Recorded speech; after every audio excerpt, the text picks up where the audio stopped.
Hello, I'm Tom Shives from Unstuck Company, and welcome to this second video on the Project Management Institute and the PMP. The first video, we talked some about what is this association called PMI and why should I get my PMP. This video is a little bit different. What we're going to focus on here is what are the steps that I need to go through to get my PMP. What are those current issues that are surrounding us getting our PMP, and why is there so much interest right now in getting it? So hang on to that one. We'll talk a little bit about that one in just a few minutes.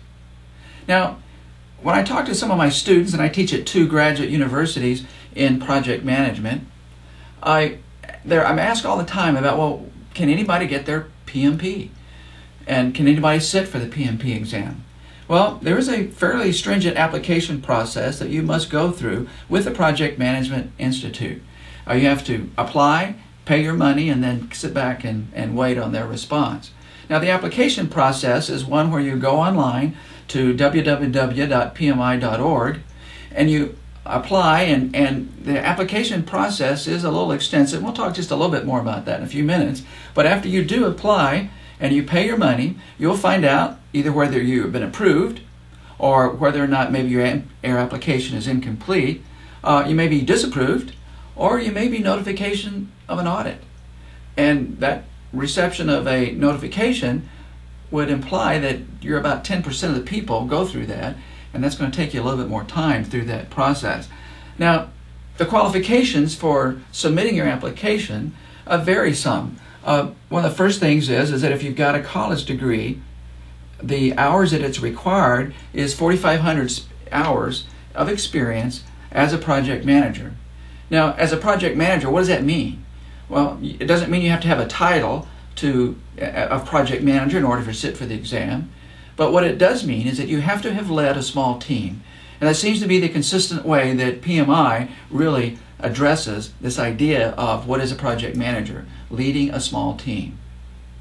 Now, in addition to that 4,500 hours of experience that you have to have, you must also have over a 36-month period, you must have had that 4,500 hours. You must also have that 4,500 hours over that 36-month period, and it can't go any farther back than 8 years from your submission of your application. Now, if you don't have a degree, it'll take you around 7,500 hours of experience to show, and that has to be done over a 5-year time period, but it can't go any farther back than 8 years from when you submit your application. Submit the PDF that you'll get at the next video that'll give you more information about this, and I have you something to kind of read and study at. Now, I get asked a lot, well, how long does it take to actually fill out this application, and how detailed is this application? Well, my first response is it kind of depends on how well and suited you are and prepared with your documentation. I would say it probably takes at least a few hours, and maybe taking up to 5 to 7 hours in order to do this application. And the reason being is the following. What PMI is going to want to know is that for those time periods that you need to go back and look at, have you in fact, what did you actually do when you led that small team? Were you involved more in initiating, planning, executing, monitoring, controlling, or closing? Or what percentage of that across those 5 process groups? In addition, you're going to need to have a person that can attest to what you did during that time period. That's so that just in case you're audited, you have a way to show PMI that yes, I did in fact do that work. Now, sometimes you're able to lump these a lot of projects into one area. I mean, I work with a lot of IT people who said, wow, last year I probably did maybe 10 small projects. And do I have to list each one of those? And I think my answer would be no. If you can kind of categorize them as IT upgrade projects, and then if your involvement of them follows that percentage that we just talked about, and you kind of estimate that. I mean, not everybody, obviously, we don't keep track of, oh, I spent 20% in estimating this year, or initiating, or closing. We're just going to have to estimate that. But if you'll take that idea of maybe consolidating some of them, it'll make your process a little bit easier. Just make sure one thing, you've got to do this online, and you you can actually save your information as you go along so that you don't lose it. So you can go on, log on, enter some information. I'd start with your current resume and then go backwards from that, and just see how you can wrap your arms around this process, because it is important and it will take a little bit of time to do that. And remember, you don't have to have had the title project manager in order to apply. As long as you've led a small team, that will count. Now, how much does it cost to get your to sit for the exam? Well, it costs $405 for just the exam itself, and that's if you're a member of PMI. Now, to belong to the National Association, it costs $120, and to me that's one of the best $120 that you'll ever spend. Now, if you add those two together, that sums up to $425 in order for you to sit for the exam. And students, now, if you're a student in a university, you can show that you're actually a student enrolled in an educational program, then it only costs you $40 in addition to that $405.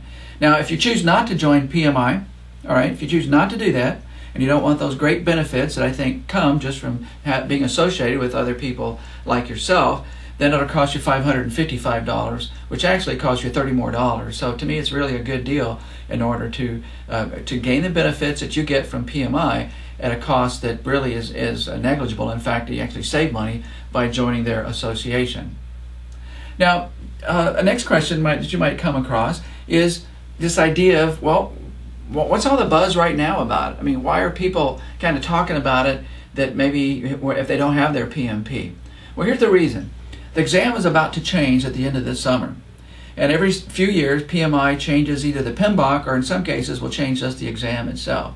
And so starting on the beginning of September, there will be a new exam that PMI is going to be offering.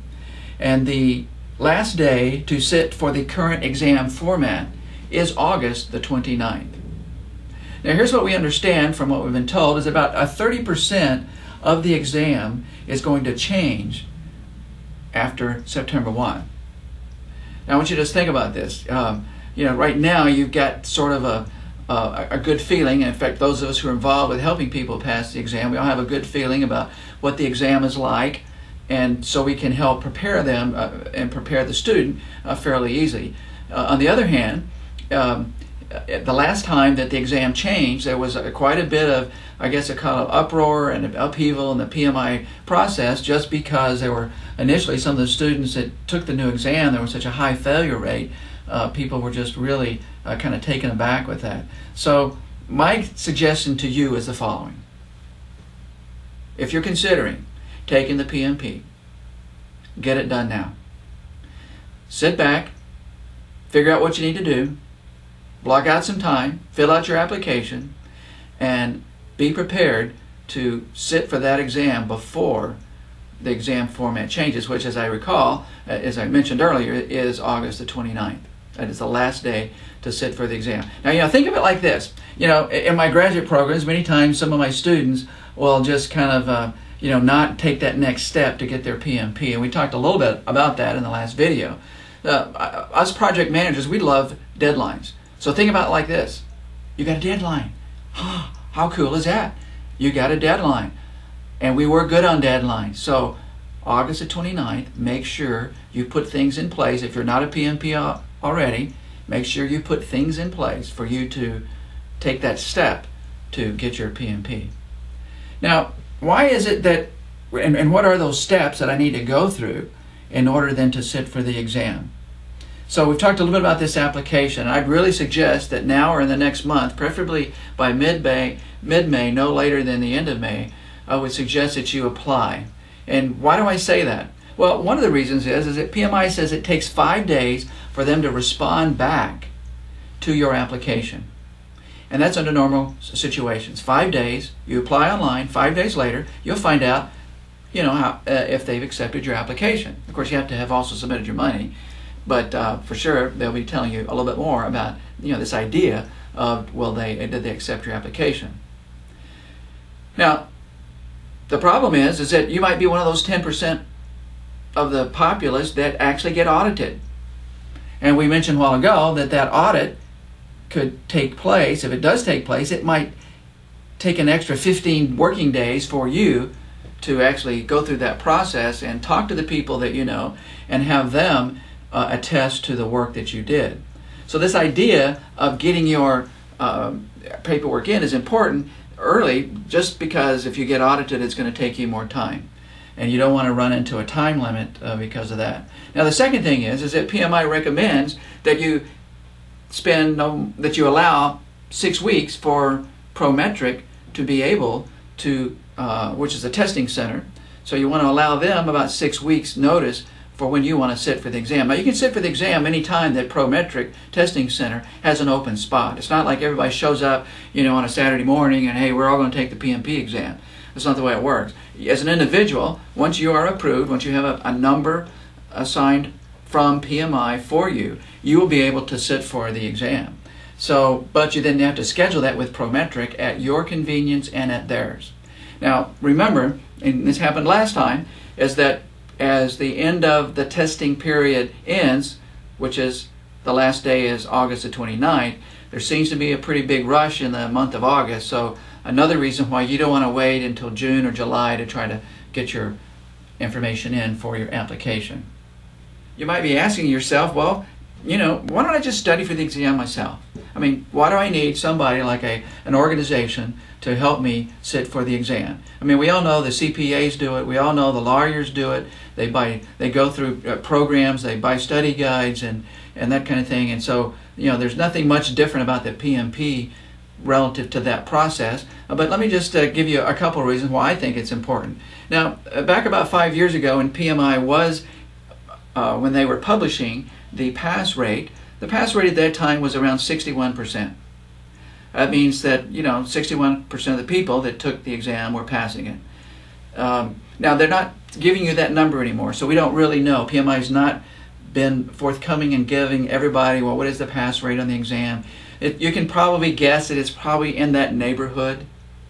But here's what I want you to know, is that most of the people that do training and help people get their PMP, most of the pass rates of these types of organizations are in the 90 to 95% range.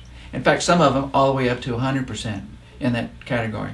So think about it. You know, do you want to kind of risk maybe being in the 60% range, or maybe it's even 65 or some number like that? Or do you want to kind of hook your wagon to somebody who can really, you know, almost be a surety that you're going to pass the exam? So just think about it. You know, that might be something that will help you decide what you really want to do. Now, another question that I get sometimes is, well, how much am I going to have to study to pass this exam? Because it is an exam that does take some real thinking relative to how PMI thinks and relative to the language and that framework that we're using as project managers today. My estimate is, and yeah, this is just Tom, you know, from Unstuck Company talking to you and my own experience, but I believe if you really went through no prep class and just want to study on your own, I think you would probably spend 80 to 120 hours on the exam studying. Now, I know that seems like a lot to some of you, but I think that that's probably a reasonable estimate at how much it's going to take. Now, let's look at it in terms of prep classes. If you went through a prep class is going to cut that down, I believe, almost by a factor or two. Maybe not quite, but probably in something in that order. I believe that if a person jumps into this, that probably in about 45 to 50 hours, they can actually prepare themselves successfully to sit and pass that exam. Now, why do I say that? Well, I believe if you sit for a prep class, it's going to be anywhere from 35 to 40 hours generally. The ones that are out there that have been pretty successful in that endeavor. Then if you look at that, then it means that, okay, I'm going to go sit for this exam. Now I'm going to have an extra maybe 10 or 15 hours I'm going to have to spend after that, after I've been through this prep course. Then that reduces this estimate from 80 to 120 hours down to something that I think is a little bit more manageable. Now, the next video is going to give you some more information about the exam itself, give you some sample questions, and get you to thinking a little bit more about how this exam can be addressed and the challenges that you might face in taking your next step. Now, I'd like to thank you again. I'm honored you spent time with me today. And Tom from Unstuck Company appreciates what you've just spent these few minutes with me on the video. So take care, and I look forward to seeing you on the next one here shortly.